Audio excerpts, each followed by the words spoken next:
Hi, welcome to my channel, The Metal Muse. I'm Dom, and today I'm going to talk to you about my experience of attending Mera. Now, Mera is an alternative music festival that encompasses a number different of styles, such as metal, synth pop, gothic rock, dark wave, and much more. This is one of the biggest dark music festivals in Germany, and it always sports an epic lineup. When I saw this year that some of my favourite bands were going to be there, Combichrist, Unzucht, Hell Boulevard, Lord of the Lost Ensemble Band, A Life Divided, the list goes on, I knew I wanted to attend. But believe it or not, I've never done a festival before. The idea of huge crowds, camping, and all the mess that comes with a massive event like that is really my worst nightmare. As a child, yes, a young teen, I attended the UK's Tea in the Park, and well, after that, I never wanted to go to another festival ever again. But one of my favourite people, she knows who she is, she said that she was going. I felt, yes, this is the moment. So I packed my bags and set off to Hildesheim in Germany to party with a few thousand other metalheads at a former British airbase. And you know what? I'm so glad I did. The staff at Mera couldn't have been nicer. They spoke perfect English and the security guards really made you feel safe, welcomed, and you know what? They were hilarious with their banter. Flo, if you're watching this, you know I mean you. Your barrier chat made standing in the scorching heat, nearly dying of dehydration, all the more pleasant. So let's have a quick word on the overall festival experience.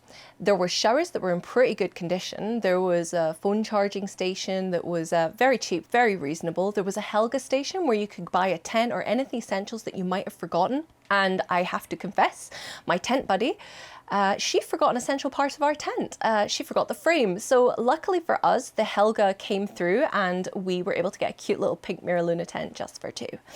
So if you've forgotten anything, like if you've forgotten your outfits, your garments, I don't know, for example, your stockings, your devil wings, your steampunk corset, there really was something for everyone at the goth market. They have lots of like artisan products as well. So they have things like crowns, masks, jewelry. There was just so much beautiful stuff. I mean, it could really do a dent in your bank account.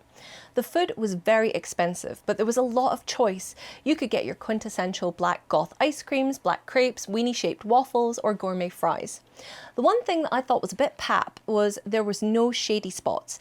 It was really hot, like melt in the sun hot, and there were water stations everywhere, but they got pretty mucky very quickly. To the people who were throwing up in the water troughs, you stay classy and may you stand on a Lego brick. A really, really sharp one. Anyways, onto the shows. As I've said, the lineup was epic. Icebreaker had to be the biggest highlight. If you like artificial snow while baking your ass alive in heat, then this was the show for you. However, I made a really rookie mistake of leaving my spot at the barrier to visit the loo, and I wasn't able to get back or get anywhere near the stage for that matter. It was so fantastic to see all my favourite bands in one place. Combichrist in particular gave such a great performance. Andy was stomping around the stage, whipping up the audience into a tiz, so much so that a mosh pit opened up beside me like a random whirlpool, and me and my friend almost got dragged inside. My other friend, Benny, you know who you are, basically hurled himself in head first, and I was concerned for his well-being.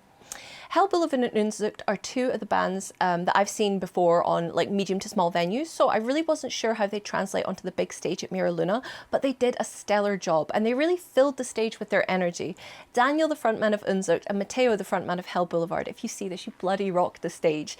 You could just see that the audience were loving it. I mean, I could barely get close to the stage, but I could see you were doing a fantastic job on the big screens.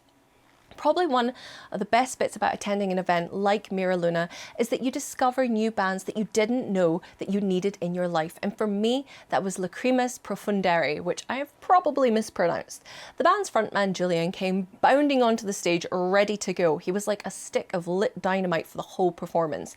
He was up on the barrier singing. At one point, he leapt the barrier and he went off into the audience still singing. I mean, he really gave those poor security guards a run for his money. Gothed up with his fangs and white out contact lenses, he looked every inch the rock star. And the music, I mean, wow. I mean, welcome to my Spotify list. Now, before I slide off into fangirl mode, I want to highlight one incident that did happen at the festival. I had a really weird moment, and I feel like, I don't want to be a negative Nelly, but I feel like it's worth sharing, because if you go to a festival and this happens to you, just know that it's normal and it happens to the best of us. I got really overwhelmed suddenly. I had this sense of I was so far away from home, my safety nets were all gone, and I had this strange otherness. I was in a country where I didn't really speak the language and I was freezing my ass off in a tent, and I just felt out of sorts and I panicked. Now, luckily for me, I'd met some really well-seasoned festival goths who took me under the wing, in particular Benny, who I've mentioned, who I'd queued with the previous month at Rammstein. Now, being a fellow Brit, he sat me down, he helped me take a few deep breaths and said, hey, this is normal to feel a bit discombobulated. He got me a gin and tonic, and he was like my own festival spirit guide. So Benny, if you're watching this, you're awesome, and I can't wait to queue with you again at another show. But overall, it was a really great experience, and I did leave broke, sunburnt, and with an awful chest infection, but I have to say it was completely worth it. One thing I did love about this festival, like I loved, was how liberating it felt. I was finally able to walk outside in a latex dress all glammed up and feel like I fit in. I felt like I'd really found my tribe. So closing thoughts on Mera Luna. It's a good first time festival to cut your teeth on. It isn't as intimidating as the other big festivals, and it's so well organized that you cannot go wrong. I can't wait to go back next year. And I've already got my tickets, so woohoo, time to start planning my outfits. So if you enjoyed this and you enjoyed my rambling commentary, please like and subscribe to my channel. And until next time, you stay classy.